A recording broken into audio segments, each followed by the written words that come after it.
Há quase 27 anos atrás, aí, um americano, veterano do exército americano, entrou pro hall das lendas aqui do GTA americano da vida real. Running out the front door and there's a tank coming down the street, and just as I got out in the driveway, he ran over my truck. Fala galera, beleza? Galera, eu queria perguntar na boa pra vocês. Vocês conhecem aquele joguinho lá, o GTA San Andreas, GTA V, essas coisas? A gente pegava tanque de guerra, tá ligado? A gente saía pela cidade matando todo mundo. Mano, isso aconteceu na vida real e eu vou mostrar pra vocês agora. Então sempre dê um like, se inscreve no meu canal se você caiu de paraquedas. Já sabe, né? Bora lá. Acredite se você quiser, esse cara simplesmente pegou o tanque de guerra e saiu destruindo tudo que ele via pela frente na rua dos Estados Unidos. Ele foi seguido por um helicóptero de polícia e por um helicóptero de notícias da TV por aproximadamente aí 23 minutos. Ou seja, em 23 minutos o cara destruiu a cidade inteira com um tanque de guerra, literalmente. E isso tudo aconteceu lá nos Estados Unidos, em San Diego. Ele simplesmente decidiu passar por cima de carros, destruir casas, destruir postes de luz, destruir tudo o que ele via pela frente. É tão simples falar isso, né? Mas de verdade aconteceu, real. Mas por que ele fez isso? Nesse vídeo você vai conhecer a história de Shawn Nelson, simplesmente o cara que fez o GTA na vida real. Shawn Timothy Nelson. Ele nasceu em 21 de agosto de 1959 em Birdsea, em Utah. Ele se formou ali no ensino médico, e foi prestar o exército ali por 2 anos na Alemanha através dos Estados Unidos como piloto de tanque, até a sua dispensa honrosa em 1980, quando ele voltou para sua cidade, Utah, depois se mudou para San Diego novamente e começou a trabalhar como encanador em 1980. Os altos e baixos da vida de Shawn Nelson. Bom, primeiramente vamos por partes. Shawn Nelson voltou para sua cidade e conheceu sua mulher, Suzy. E ela era secretária no setor jurídico, ela ganhava muito bem, e com o trabalho deles ganhavam muito bem. Então a sua vida amorosa e a sua vida financeira estavam indo muito bem. Eles estavam decolando, eles estavam realmente construindo a vida deles de uma forma bem legal. Porém, a felicidade de Shawn Nelson durou pouco. Em uma entrevista, a esposa dele chegou a falar que eles tiveram uma vida muito boa durante 6 anos. Mas por quê? Porque algumas coisas foram acontecendo com o Nelson e aí ele começou a perder a linha, ele começou a ficar estranho, coisas assim. Primeiro a sua mãe morreu em 1988 e depois o seu pai em 1992. E já com a perda da mãe dele, o seu comportamento começou a mudar. Ele começou a ficar totalmente diferente e estranho. E aí, quando ele perdeu a mãe dele, ele começou a ter problema com drogas. Ele começou a usar muitas drogas ali e começou a ir ladeira abaixo. Só que aí ele foi começando a se envolver com coisas mais pesadas. Aquela do Mr. White. Eu sei que você conhece, Mr. White, Sr. Walter White. E com toda essa situação acontecendo, ele também começou a se envolver com álcool. E não tem mulher que aguente isso, então o tempo foi passando e Suzy decidiu se divorciar dele. E como se não fosse o suficiente, drogas, álcool e divórcio, no mesmo dia ele ainda sofreu um acidente de moto, tendo lesão no pescoço, na coluna cervical e na perna. Como se isso tudo ainda não bastasse, quando ele estava lá no hospital sendo tratado, ele acabou tentando fugir por conta própria para não pagar a conta do hospital.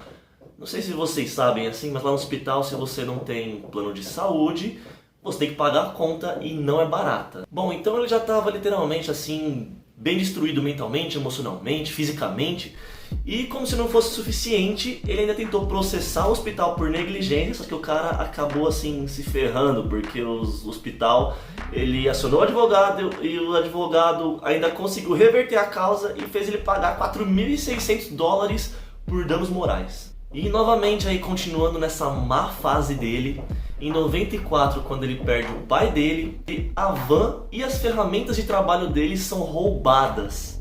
Então ele fica sem van, sem trabalho, sem esposa, sem pai, sem mãe, alcoólatra, viciado, com problemas de saúde mentalmente e físicos. Então o cara estava numa má fase muito grande. Aí no ano seguinte, 1995, como se também não fosse suficiente, além de todos esses problemas, os problemas com álcool e drogas dele pioraram e o banco ainda iniciou um processo de recuperação da sua casa por conta da hipoteca. Com tantos problemas mentais, psicológicos, aí ele simplesmente pegou uma pá e começou a cavar o quintal dele, fez um poço de 5 metros e começou a falar para todo mundo que ele achou ouro. E aí ninguém acreditou, então ele começou a falar que achou petróleo. E também ninguém acreditou, ele começou a falar outras coisas. Então já dá pra gente saber que o cara, além de estar numa má fase, o cara tava realmente muito, muito mal. Então a gente já consegue ter uma noção, mais ou menos, do porquê que ele fez o que eu vou falar pra vocês agora. O roubo do tanque. Bom, a gente viu que o Shaw já estava bem destruído com tudo. Eu posso falar tudo agora porque vocês sabem que é tudo. Mas a loucura dele, o ápice, estava por vir. E aconteceu da seguinte maneira. Em 1995, dia 17 de maio, o Nelson, simplesmente por volta de 5 da tarde, encontrou sua van e decidiu dirigir até a central do Exército Nacional da Guarda da Califórnia. E para a alegria de Shaw, que foram duas, ele achou sua van e ainda foi dirigindo até lá, os funcionários trabalharam até tarde e deixaram os portões abertos. Então Shaw teve duas felicidades no meio dessa merda toda. Então, pelo portão do pátio ali onde ficavam os tanques está aberto, ele não pensou duas vezes, ele simplesmente foi até os tanques e já tinha conhecimento de como funcionava, entrou no primeiro. Naquela época os tanques não precisavam de chave, era só você apertar um botão que os tanques ligavam, simples assim. Ele entrou no primeiro, apertou o botão e não funcionou. Então ele foi pro tanque do lado, o segundo. Ele entrou no tanque, também apertou o botão e não funcionou o tanque. Bom, talvez teria sido um sinal assim para ele deixar essa ideia maluca de lado, né? Mas ele falou assim, não, eu vou até o próximo, né, para ter certeza. Quando ele estava chegando no próximo tanque, o segurança do local viu ele lá de longe e começou a gritar para ele parar. Então ele entrou correndo no tanque e conseguiu ligar esse tanque, apertou o botão e esse tanque ligou. E aí, é claro, ele saiu em disparada com o tanque e o segurança, que não é louco, não vai se jogar na frente do tanque, né? Pô, um tanque de 57 toneladas, né? Então, com poucas chances de parar, é claro que o guarda não se jogou na frente. Ele simplesmente foi até o telefone e chamou a polícia.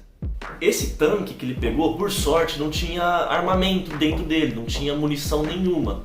Diferente dos outros dois tanques, porque nesse tanque que ele pegou, a munição estava guardada em um depósito por motivo de segurança. Já nos dois primeiros tanques, a munição estava dentro do tanque, só que não tinha gasolina. Por isso que o tanque não ligou. Por motivo de segurança eles deixaram sem gasolina. Vai entender, municia o negócio, deixa sem gasolina. Coloca gasolina no outro, mas não deixa munição. Vai entender, né? Ainda bem que não tinha munição, porque senão o estrago poderia ser muito pior, poderia ter sido muito mais coisa e vidas também, né? Bom, então o Nelson Shaw, vamos dizer assim, ele foi televisionado na sua perseguição por aproximadamente 23 minutos ali. Simplesmente o cara estava dirigindo um tanque de guerra no meio da rua. Não adianta nem chamar o Velozes e Furiosos ali, o Vin Diesel, pra tentar pegar o tanque de volta e destruir, não adiantava. Apesar do tanque ali ter uma velocidade de aproximadamente 48, 50 km por hora, ele conseguiu fazer grande estrago e precisava de muita polícia atrás, porque simplesmente ele estava dirigindo um tanque de guerra, um fucking tanque de guerra. Então ele saía destruindo tudo pela frente, não adiantava nem fazer uma barreira com carro de polícia, nem com caminhão, nem nada, porque simplesmente o tanque ia passar por cima. Ele chegou a esmagar ali mais ou menos uns 40 carros, postes e trailers que estavam pelo caminho.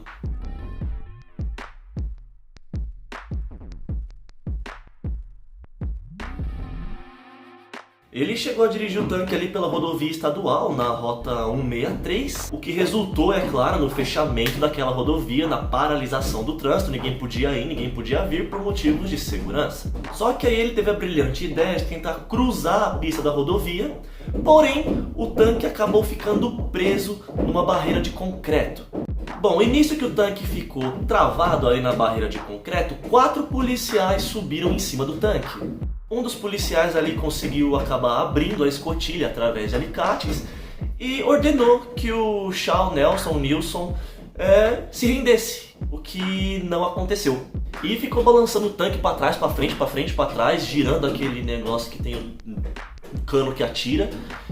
E os policiais não tiveram outra opção, tiveram que atirar a queima-roupa nele. Apesar dele ter sido encaminhado para o hospital, ele simplesmente não resistiu e acabou morrendo. The tank had to be stopped right now. The driver had to be stopped, and Paul had to get in there and take control of the tank.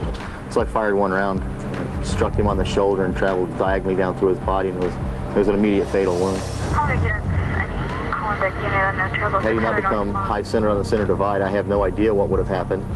I know the people on the other side of the freeway had been hurt or killed because there wasn't room for that tank and all those cars over there. Apesar da destruição em massa que ele causou, ele acabou sendo a única vítima. Ninguém saiu ferido ou machucado ou sem vida a não ser ele. Bom, e para poder refazer, né, recuperar o estrago, assim, o estado da Califórnia pagou na época $140 mil em danos de carro, em danos de poste, em danos materiais que as pessoas sofreram. Se a gente for parar pra ver, esses $140 mil eles são muito pouco, né? É muito pouco comparado ao dano que aconteceu. Bom, o cara acabou fazendo o impossível. Ele simplesmente roubou um tanque de guerra e saiu igual o GTA na cidade da Califórnia, em San Diego. Bom, infelizmente essa foi a história aí de Shawn Nelson na vida real, o GTA da vida real. E eu quero saber de você o que você acha dessa história, então pode comentar aí sem medo nenhum, que eu vou dar um coraçãozinho no seu comentário. Deixa o like, se inscreve, um beijo, até a próxima, fui!